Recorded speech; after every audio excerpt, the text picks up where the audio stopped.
j'espère que vous allez bien. Le mois de septembre tire bientôt à sa fin et c'est pour ça que j'ai envie de parler de planification. Je me suis mis cosy, j'ai ma doudou, j'ai mon café et on va parler de planification parce que bon, j'ai reçu plusieurs questions par rapport au magnifique guide de planification. C'est beau tout ça, mais comment ça fonctionne vraiment?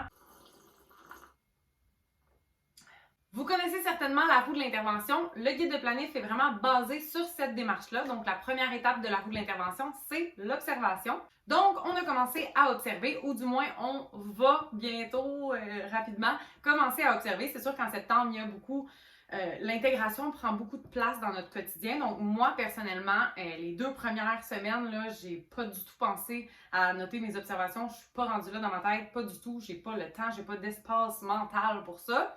Mais là, je commence vraiment de façon assidue à prendre toutes mes notes d'observation.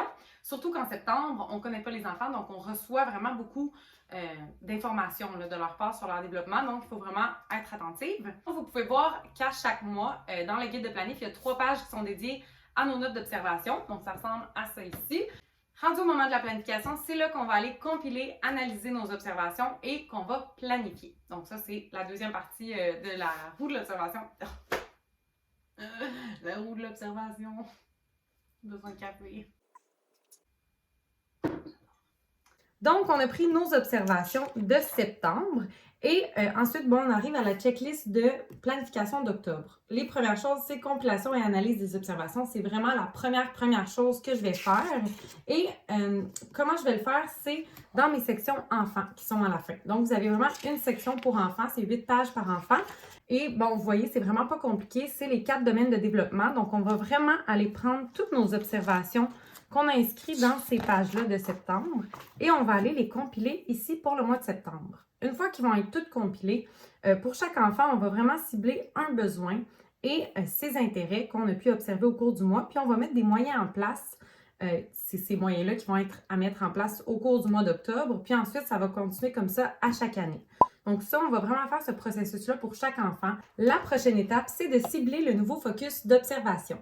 Pour cibler mon focus, ce que je vais faire, c'est que je vais retourner voir toutes mes compilations des enfants et je vais voir, est-ce qu'il y a un enfant que j'ai moins observé que les autres?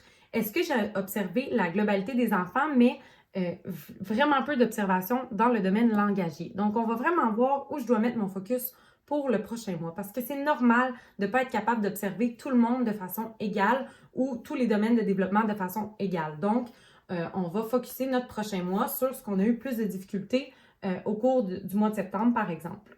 La prochaine étape, c'est la planification. Donc, on est enfin rendu à planifier notre mois. La planification, je la fais dans les grilles ici.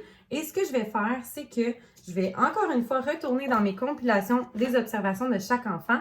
Je vais voir les moyens que je veux mettre en place. Et si le moyen touche soit une activité, si mon moyen, c'est une façon d'aménager l'environnement, si c'est une intervention, je vais tout inscrire ça ici. Donc, ma planification, elle est déjà faite. Je ne me suis pas basée sur une thématique qui m'a restreint dans mes choix. Je vais vraiment tout baser ça sur les besoins et les intérêts des enfants. Et par la suite, bon, si je vais ajouter des choses pour l'Halloween ou pour peu importe, là, pour une thématique que j'ai envie de faire, que j'ai envie de leur faire découvrir des nouveaux intérêts, bien, on peut les ajouter, mais au moins, tout va être basé sur les besoins et les intérêts des enfants. Voilà, c'est pas plus compliqué que ça. Planifier avec le guide de planification, c'est, oui, beaucoup de travail, mais moi, je considère vraiment que quand tu restes vraiment assidu, tu travailles fort, tu as un travail soutenu tout au long de l'année. Ça fait que quand on arrive au portrait du développement, on est moins stressé, on le sait déjà. Puis, je veux répéter que c'est pas grave si des fois on a moins observé un enfant au cours d'un mois, surtout pour les groupes de 10 avec les 4-5 ans. Vous pouvez vous permettre par exemple de dire, bon, un mois j'en fais 5, l'autre mois j'en fais 5 autres. Si vous les suivez quand même aux 2 mois, vous connaissez quand même les enfants, vous savez qui aurait plus besoin qu'on mette des moyens en place pour soutenir ses besoins ou un peu moins besoin. Donc bref, j'ai dit beaucoup le mot besoin. Vous comprenez ce que je veux dire. Enlevez-vous un petit peu de pression par rapport à ça, mais gardez un travail soutenu tout au long de l'année et je suis sûre que ça va bien aller et que, en tout cas, si vous êtes comme moi, vous allez vraiment aimer travailler de cette façon-là. Si vous avez d'autres questions en lien avec la planification et le guide de planif, vous pouvez les écrire dans les commentaires et ça va me faire plaisir d'y répondre. Merci beaucoup et bonne année, bonne planif pour octobre. J'ai vraiment hâte d'avoir vos commentaires, comment ça s'est passé votre planif. J'ai hâte de faire la mienne. Donc, ouais, voilà, c'est tout. Bonne journée!